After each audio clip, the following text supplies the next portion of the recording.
her yerde gördüğümüz, özellikle son yıllarda her yerde gördüğümüz, sürekli dolaşıyoruz ya, Instagram, o bu şu. Her yerde dolaşıyoruz ve artık tüm insanlar bu derecede ve ben artık çıldırmaya başlayacağım. O da ne tür insanlar? Herkes Çinli bir bilgeye dönüşmüş ya. Bir de böyle ne fikirler ne fikirler. Sevmek, sevmekse eğer sevmek sevmemektir. Herkes Çinli bir rahip, Çinli bir Budiste dönüşmüş. Hani bir rahibe dönüşmüşler ya. Nereye kafamı çevirsem herkes bir konuda inanılmaz derecede bilgiliymiş gibi bir tavırla bir şeyler anlatıyor. Sürekli bir şekilde. Ya dedim, herkes ne kadar bilgiliymiş. Ne kadar hiç cahil yokmuş dedim ya. Ya gerçekten şu an şöyle bir baktığımızda kişisel gelişim uzmanı olmayan var mı acaba? Yani kişisel gelişim dediğimiz şey psikolojiye bağlı bir şey, beynimizin yapısına bağlı bir şey ve buna bağlı olmayan herkes kişisel gelişimci oluyor. Yani tam tersi, kişisel gelişim dediğiniz daha insanın aslında kendi psikolojik ve fiziksel sağlığıyla alakalı bir şey. O alanda başarılı olan insanlara bıraksak daha mantıklı olmaz mı yani, sizce de? Beni en çok çıldırtan şey bu da değil. Beni en çok çıldırtan şey kendilerinden müthiş şekilde emin olmaları ya. Müthiş şekilde eminler kendilerinden.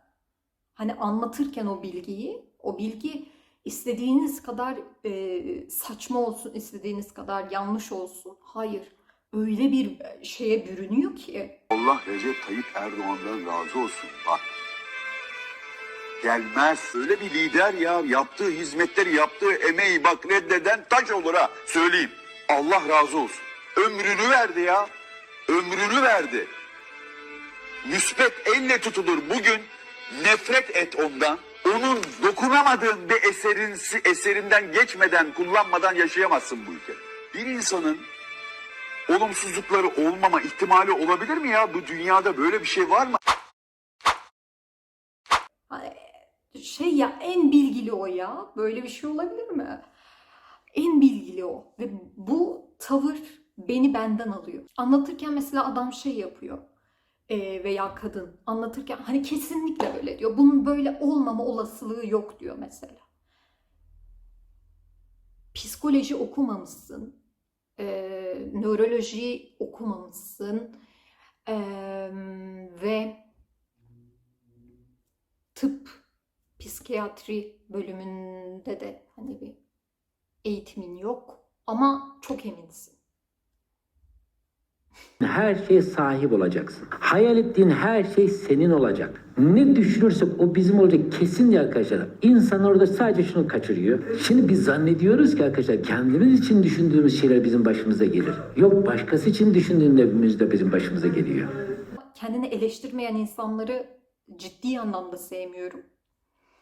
Ama kendini eleştiren insan görünce böyle bir fark ettim. Gerçekten bende bu çıkmaya başladı. Kendini eleştiren insan gördüm mesela, diyelim biriyle konuşuyorum ama kendine böyle bir hayranlık beslemeye başlıyorum. Muhtemelen tabii ki de o kişiyi kendime benzettiğim için, kendime benzeyen insanların yanında rahat edebileceğimi düşündüğüm için muhtemelen o yüzden öyle bir sempati, sevgi besliyorum yani öyle insanlara. Bu da bir bakın mesela, bu dediğim bu bir muhtemelen olabilir diyorum. Özellikle şu çok fazla var. Şu kişi eğer şu hareketi yapıyorsa kişiliği şöyle demektir. Ya psikoloji bu kadar basit bir şey olabilir mi? Siz kafayı peynir ekmekle mi yediniz ya? Yani ve şöyle bir şey söyleyeyim. Dünyada şu an 8 milyar insan var ya. 8 milyar insanı bir insan şu hareketi yaparsa eşittir şöyle bir kişiliğe sahip tire indirgeyebilir misiniz ya?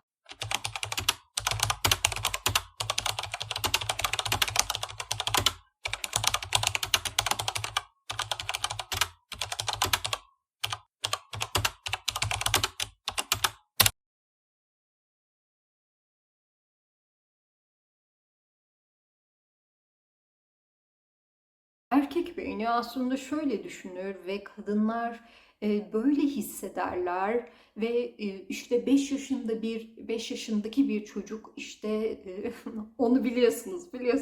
5 yaşındaki bir çocuk kendisini sevilirken işte karşısındakini cin gibi görür falan filan. Tap tap hareketler vuruyor, seviyor, mıncıklıyor. Çocuk bebek. Bebekler kendisine yaklaşanın ağzını burada, burnunu burada görüyor. Tam net görmez çocuklar. Peki. Eğer sen onu boğarak, kızdırarak, sinir ederek, aşırı güldürerek seversen o parçalar bilinç dışında kalıyor. Yıllar sonra böyle karanlıkta tuhaflar cisimler görüyor bundan sonra. Hani böyle bir şey mümkün olabilir mi? Ama bunu söylerken inanılmaz eminler kendilerinden. Veya işte bir erkek şöyle davranıyorsa kesinlikle diyor mesela. Hani gerçekten anlatış biçimi böyle.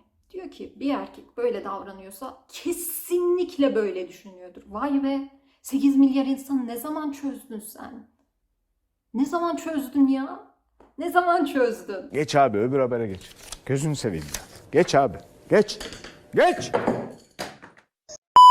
Bazı mesleklerin bölümünü okumasanız da o meslekleri yapabilirsiniz. Yani işte her bankada şu an çalışan abiler, ablalar hepsi bankacılık bölümünden mezun insanlar değil mesela. Bankada şu an bankacılık bölümünden mezun olmayıp bankada çalışan biri bize bankada dönen işler hakkında bilgi verebilir.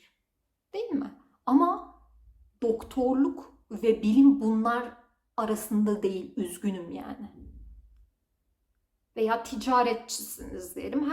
Herkes illa mesela uluslararası ticaretle ilgili bir işte çalışırken herkes uluslararası ticaret mezunu olmak zorunda değil. O mezundan, o bölümden mezun olmayıp o konuda çok başarılı da olabilir. Evet, veya işte yani çok fazla var. Hangi birinden bahsedeyim bilmiyorum yani. Böyle meslekler çok fazla var. Ki keza artık zaten biliyorsunuz ki herkes okuduğu bölümle ilgili meslek bulamıyor. Ki şu an zaten hani ben de kendi bölümümle ilgili bir iş yapmıyorum. Yani bazen yapıyorum diyeyim. Ama şu an İngilizce öğretmeni olarak çalışıyorum. Hemen bir konuya değiniyorum. Şöyle dedim ya hani işte kişisel gelişimciler, carçurt filan dedim işte işi uzmanlarına bırakalım falandı filandı dedik. İşin uzmanları mesela bir psikolog ablamız var. O ablaya gelmeden ben bu videoyu kapatmam. Şimdi şöyle bir şey, psikolojide dişil enerji, eril enerji diye bir şey yok. Sevgili psikolog ablamız inatla buradan yürümeye çalışıyor ve yaptığı tespitler o kadar gerçekten psikolojiye aykırı ve psikolojiyle alakası yok ki. Yani bir psikologdan duymanız gerçekten çok üzücü yani. Yaptığı konuşmalar. Şey var mı psikolojide işte eril enerji arttırıcı veya dişil enerji arttırıcı yağ. Yatağınızın kenarına sürüyorsunuz, bir kalkıyorsunuz artmış. Hürrem'in cinsellikte en çok kullandığı şey lavanta yağı arkadaşlar. Çünkü lavanta yağı böyle özellikle özel bölgenize hafifçe dokunduğu zaman özel bir uyarılma hissedeceksiniz. Yani sanki sıcaklık gibi, yanma gibi. Ama onu yanma gibi yapmamak için bir şey tavsiye edeceğim. En küçük boy ya da orta boy tampon kullanacaksınız. Üzerine 1-2 damla kullanın ve tamponu koyun. Yani tamponu Nasıl?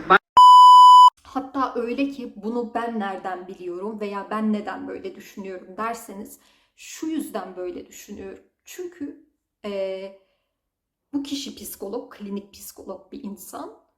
Öyle ki kendi meslektaşları bu kişiyi psikolog mesleğini zedelediği için bu kişiye dava açıyorlar. Yani bence yeterince açık olmuştur yani. Artık bunlar bile değil. Normal evinde oturan insanlar kişisel gelişimci. Yani işte video çekiyor abilerimiz, ablalarımız. Nasıl naralar atıyorlar ya. Vallahi Allah.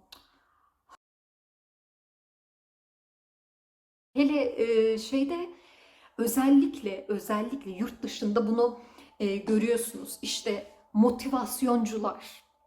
Bir tane neydi o kızın adı ya? Böyle çok böyle birden milyonlar izlenmeye başladı filan.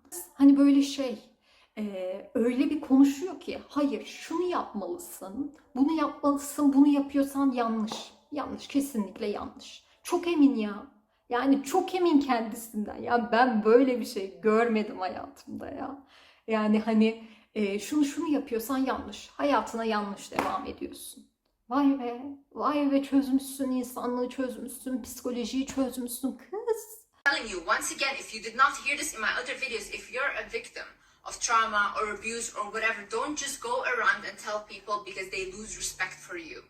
They lose respect for you 100%. I would have never ever in my life disclosed this to the internet or people if I was not trying to help people, because this is really something that people would lose respect for.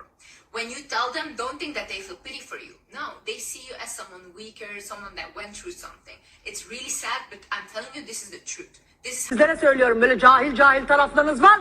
Artık buradan gerçekten sabrım zorlanıyor. Çok üzülüyorum. Hayatınızı nasıl yaşamanız gerektiğiyle ilgili bir sürü tüyo veriyor.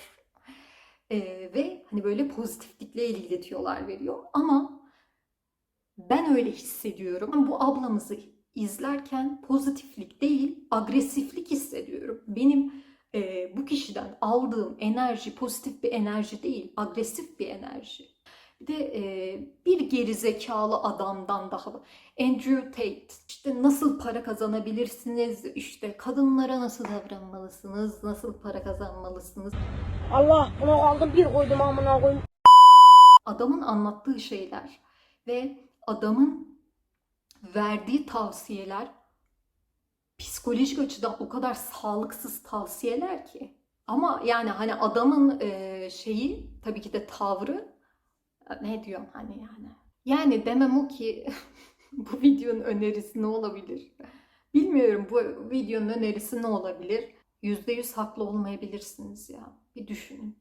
Bir düşünün. Ben artık çok yoruldum çünkü. Herkesin kendini şu dönemlerde bir bilge sandığı şu dönemlerde biraz böyle bir kendimizin haksız olabileceğini, kendimizin yanlış olabileceğini kabullenmemiz gerekiyor. Yani kısacası diyeceklerim bu kadardı.